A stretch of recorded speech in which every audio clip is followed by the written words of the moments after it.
What if the universe isn't just something you live in, but something that is, in some way, aware of you? Not watching, not judging, but responding. Have you ever noticed those moments that feel just a little too precise? When something happens at exactly the right time, in a way that feels almost impossible to ignore? Most people call it coincidence, but what if it's not? What if the universe isn't silent at all, and you've been inside something conscious this entire time? For most of your life, reality feels simple. There is you, and there is everything else. The world exists outside of you, moving on its own, following its own rules. You wake up, you react, you adapt, and you move forward. It feels stable, predictable enough.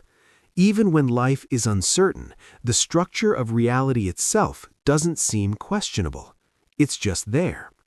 But every now and then, something interrupts that certainty. Not dramatically, not in a way that forces you to stop everything, just enough to make you pause for a moment longer than usual. You notice something small, a coincidence that feels slightly too accurate, a thought that seems to echo back at you through something external, a moment where timing feels unusually precise. At first, you ignore it. It's easier that way. Your mind quickly categorizes it as random, meaningless, not worth examining, because if you stop and really look at it, you don't quite know what to do with it. But then it happens again, and again. Not frequently enough to be obvious, but not rarely enough to disappear. And slowly, without you realizing it, a quiet question begins to form. What if this isn't entirely random? That question doesn't demand an answer right away. It lingers, it waits, and the more attention you give it, the more your experience begins to shift. Because once you start noticing patterns, you can't completely unsee them. You begin to observe your environment differently, not in a dramatic way, just more carefully. You start to notice how certain things line up, how your thoughts sometimes seem to appear before events that resemble them, how your focus influences what stands out in your surroundings.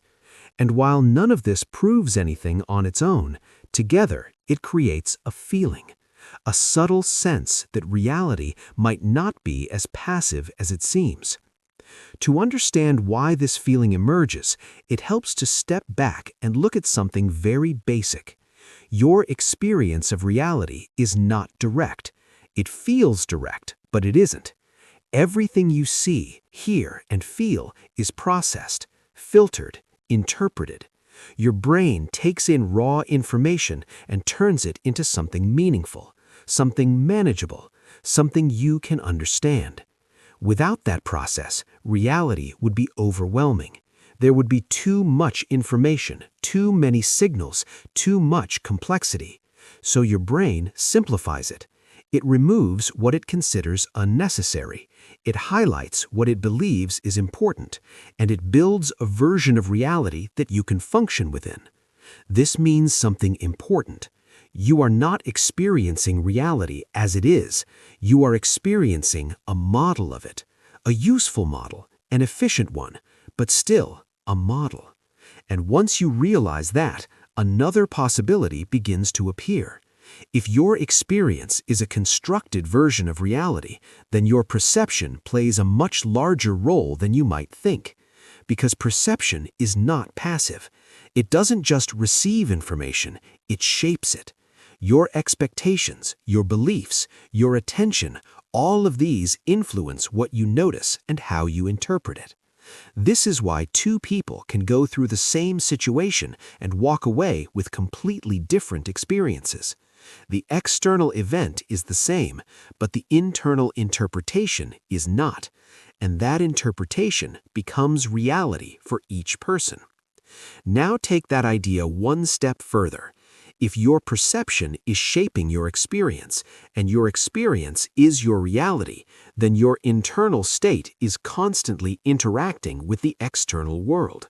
not controlling it, not determining everything, but influencing how it appears, how it unfolds, and how it is understood. And when that connection becomes more aligned, something interesting happens.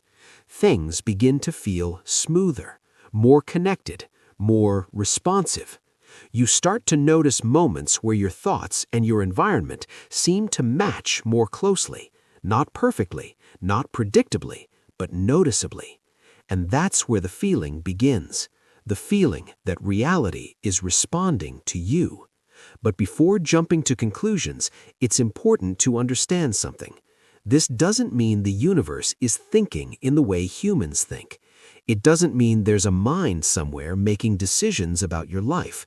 That idea is appealing, but it oversimplifies something much deeper. Instead, consider a different perspective. What if consciousness is not something that only exists inside individual minds? What if it is a fundamental aspect of reality itself? Not as a personality, not as an identity, but as a property, like space, like time, like energy. If that were true, then consciousness wouldn't be something you produce, it would be something you participate in. Your mind wouldn't be the source of awareness, it would be a point where awareness becomes focused, localized, experienced. And in that sense, you wouldn't just be inside the universe, you would be part of the way the universe becomes aware of itself. This idea may sound abstract at first, but it begins to make more sense when you consider something simple. You have never experienced anything outside of awareness. Every sight, every sound, every thought, everything happens within experience, within consciousness. Even the idea of an external world is something you perceive within awareness. You don't step outside of it, you can't. So instead of thinking of consciousness as something inside the universe, you can also consider the possibility that the universe appears within consciousness. And if that's the case, then the separation between you and reality becomes less clear, because you are not observing from the outside, you are participating from within. And participation changes everything, because when you are part of a system, your actions influence it. Not completely, not absolutely, but meaningfully. Your attention shapes what becomes important. Your decisions shape what unfolds next. Your reactions shape the direction of your experience. And over time, these small influences add up. They create patterns. They create momentum. They create a sense of direction. And when you become aware of that process, it starts to feel like interaction, like a feedback loop. You act, reality responds. You notice, you adjust, reality responds again, and the loop continues. This doesn't require the universe to have intentions in the human sense. It only requires a system where awareness and form are connected, where internal states and external events influence each other. And that connection is something you experience every day, even if you don't always notice it. Think about how your mood changes what you see. On a good day, the same environment feels open, full of possibility. On a difficult day, it feels heavy, restrictive. Nothing external has necessarily changed, but your experience of it has. Now imagine extending that idea further, not just mood, but focus. Not just focus, but expectation. Not just expectation, but belief, all shaping how reality appears to you, and over time, shaping how you move through it. This doesn't mean reality is entirely subjective. There are structures, limits, boundaries, but within those boundaries, there is flexibility, room for interpretation, room for variation, room for interaction. And that interaction is where the feeling of a responsive universe comes from. Not because the universe suddenly becomes aware, but because you become more aware of the connection. You start to notice the feedback loop. You begin to recognize how your internal state and external experience influence each other. And once you see that, it becomes difficult to ignore, because it keeps showing up in small ways, subtle ways, ways that don't demand belief but invite attention. And maybe that's the key. Not belief, not certainty, but attention.